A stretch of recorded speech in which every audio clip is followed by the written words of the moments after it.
Buenos días, mis amados hermanos. Por la gracia de Dios estamos despiertos a un nuevo día. Demos gracias al Señor. Padre, le damos gracias por el nuevo día que nos otorga. Le agradecemos su amor y su misericordia y queremos pedirle, Señor, una vez más que usted siga siendo misericordioso con su iglesia, que nos ayude a conocerle y a comprender su voluntad sobre todas las cosas, que nos permita, Señor, vivir en el poder de su evangelio y dar testimonio de ese amor con el que usted nos ha amado. Bendiga a su iglesia, cubra todas sus necesidades, proteja a nuestros hermanos todos los días, los que salen todos los días a laborar, los que van a los hospitales, los que se quedan en el hogar. De sabiduría a los padres y a los niños para esta nueva modalidad de estudio y de vida, Señor. De paciencia, de amor sobre todas las cosas. Que podamos, Señor, encarar este tiempo con la sabiduría que solo viene de su Espíritu, con la paciencia que nos da su Espíritu, con el amor que usted nos da, Padre. Bendiga, pues, auxilia a los enfermos, a los necesitados, su gracia que es más que suficiente. Señor, auxilie a su iglesia y allí donde seamos débiles, que se perfeccione su santo poder, oh Dios. Esta gracia, Señor, la estamos suplicando. La rogamos, Señor, en el nombre de su Hijo amado, Cristo Jesús. Amén. Mis amados hermanos, por la gracia de Dios estamos despiertos a un nuevo día. Y el día de hoy vamos a meditar sobre el tema de la expiación. Quiero dar lectura a la palabra de Dios aquí en Romanos capítulo 3, versos 21 al 28. Dice la Escritura: pero ahora, aparte de la ley, se ha manifestado la justicia de Dios, testificada por la ley y por los profetas. La justicia de Dios por medio de la fe en Jesucristo, para todos los que creen en Él. Porque no hay diferencia, por cuanto todos pecaron y están destituidos de la gloria de Dios, siendo justificados gratuitamente por su gracia mediante la redención que es en Cristo Jesús, a quien Dios puso como propiciación por medio de la fe en su sangre, para manifestar su justicia a causa de haber pasado por alto en su paciencia los pecados pasados, con la mira de manifestar en este tiempo su justicia, a fin de que Él sea el justo y el que justifica al que es de la fe de Jesús. ¿Dónde está la jactancia? Queda excluida. ¿Por cuál ley? ¿Por la de las obras? No, sino por la ley de la fe. Y también vamos a leer los versículos 17 al 19 del capítulo 5 de aquí mismo de Romanos. Pues si por la transgresión de uno solo reinó la muerte, mucho más reinará en vida por uno solo, Jesucristo, los que reciben la abundancia de la gracia y el don de la justicia. Así que, como por la transgresión de uno vino la condenación a todos los hombres, de la misma manera, por la justicia de uno vino a todos los hombres la justificación de vida. Porque así como por la desobediencia de un hombre los muchos fueron constituidos pecadores, así también por la obediencia de uno los muchos serán constituidos justos. El apóstol San Pablo declaró que él se había propuesto no saber nada excepto a Cristo y a Cristo crucificado. Esto se los declaró a los corintios cuando les escribió.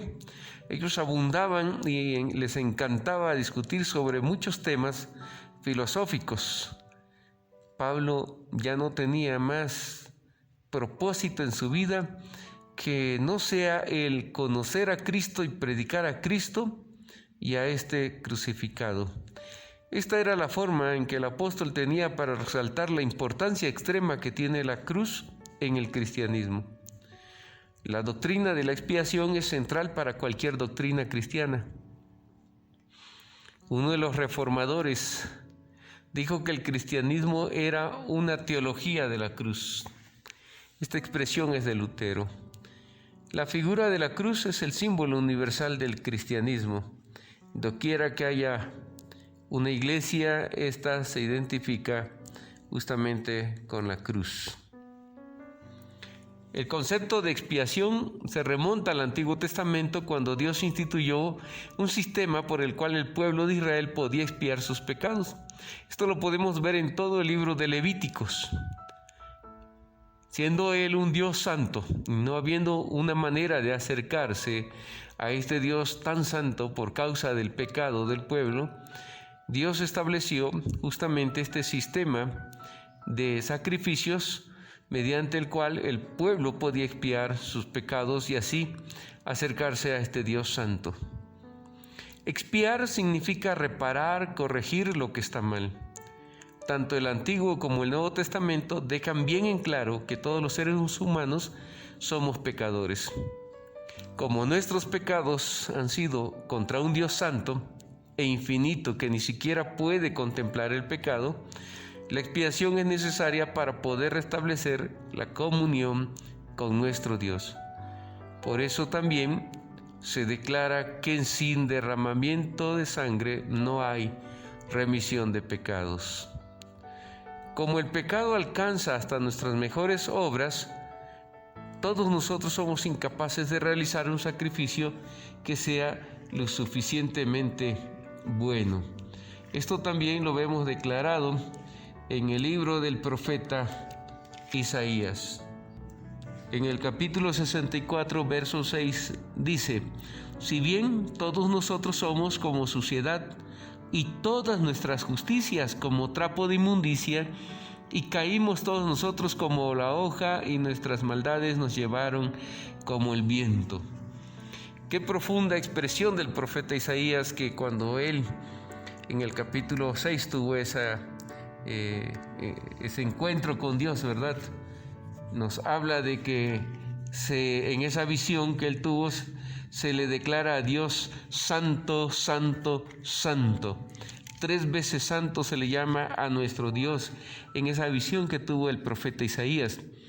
Y cuando el profeta tiene esta visión del templo de Dios y cómo la gloria de Dios llena ese santuario, dice el profeta Isaías en una exclamación tan profunda: ¡ay de mí, que soy muerto, porque siendo hombre inmundo de labios y habitando en medio de pueblo que tiene labios inmundos, han visto mis ojos al Rey Jehová de los ejércitos!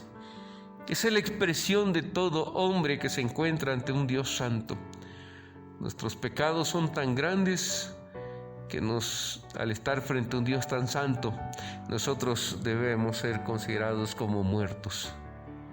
Así pues, entonces la expiación es necesaria para poder restablecer esa comunión con nuestro Dios. Ninguna de nuestras obras ni nuestros mejores actos servirán para poder justificarnos. Somos incapaces de realizar un sacrificio que sea lo suficientemente bueno. Incluso nuestros sacrificios estarían manchados y requerirían otro sacrificio adicional para cubrir dicha mancha, y así infinitamente. No tenemos ningún don que sea lo suficientemente valioso, no hay obra que sea lo suficientemente justa para poder expiar nuestros propios pecados. Todos nosotros somos deudores que no podemos pagar nuestras deudas. Al recibir la ira del Padre sobre la cruz, Cristo fue capaz de realizar la expiación por su pueblo. Cristo, y solo Él, llevó o cargó el castigo por el pecado de los seres humanos. Fue nuestro Señor quien los expió al aceptar el castigo justo que dichos pecados merecían. El pacto del Antiguo Testamento pronunciaba una maldición sobre cualquier persona que quebrantara la ley de Dios. Sobre la cruz, Jesús no solo tomó esa maldición sobre sí mismo, sino que fue hecho por nosotros maldición, como dice Gálatas 3:13. Ya se había anunciado desde el Antiguo Testamento: maldito el que colgare en un madero. Allí nuestro Señor fue desamparado por el Padre y experimentó toda la fuerza del infierno. Todo el castigo de nuestro pecado fue sobre Él en la cruz. El cristianismo ortodoxo ha insistido en que la expiación conlleva la sustitución y la satisfacción. Al llevar la maldición de Dios sobre sí mismo, nuestro Señor satisfizo las demandas de la santa justicia de Dios. Él recibió la ira de Dios por nosotros. Así nos salvó de la ira venidera, como dice en Primera de Tesalonicenses 1:10. Y hay una frase en la Biblia que resulta clave con relación a la expiación: en nuestro lugar. Eso es la sustitución. Y al ser un sacrificio perfecto, hablamos de la satisfacción. Solo nuestro Señor Jesucristo podía cubrir esa demanda de la santidad del Padre. Jesús no murió por sí mismo, sino que murió por nosotros. Fue un sufrimiento vicario. Él fue nuestro sustituto. Tomó nuestro lugar al desempeñar el papel del Cordero de Dios que quita el pecado del mundo. Así, mis hermanos, nos damos cuenta que la ira de Dios es real. La expiación que Cristo hizo no significa que el Hijo estuviese obrando en contra de la voluntad del Padre. No implica que Cristo estuviese arrebatando a su pueblo de las manos del Padre. Tampoco el Hijo convenció al Padre para que salvara a las personas que el Padre no deseaba salvar. Por el contrario, y esto es lo magnífico del amor de Dios, la salvación de los escogidos era la voluntad del Padre y del Hijo, y juntos trabajaron para que se cumpliese. Por eso el Señor Jesucristo decía que Él nada obraba si no fuese la voluntad del Padre, que Él y su Padre trabajaban juntos. Por eso Él decía también que no tenía más comida ni bebida que hacer la voluntad del que le había enviado. Hay una perfecta armonía en la Trinidad, una perfecta armonía entre el Padre y el Hijo. Como también escribió el apóstol San Pablo, que Dios estaba en Cristo reconciliando consigo al mundo. 2 Corintios 5:19. Esta doctrina, mis hermanos amados, debe llenar nuestros corazones de profunda gratitud y admiración por un sacrificio del cual no lograremos comprender la profundidad de este amor. En verdad, Dios nos ha amado de una manera tan profunda que nunca nuestro pobre razonamiento finito logrará comprender, hasta que lleguemos a estar cara a cara con nuestro Señor y Él nos sustente y Él para siempre sea nuestro guardador. Como resumen de este día, mis hermanos, de este tema de la expiación, diremos que la expiación implica un pago para reparar una deuda. Todos los seres humanos no son capaces de expiar sus propios pecados. La perfección de Jesús lo califica para realizar la expiación.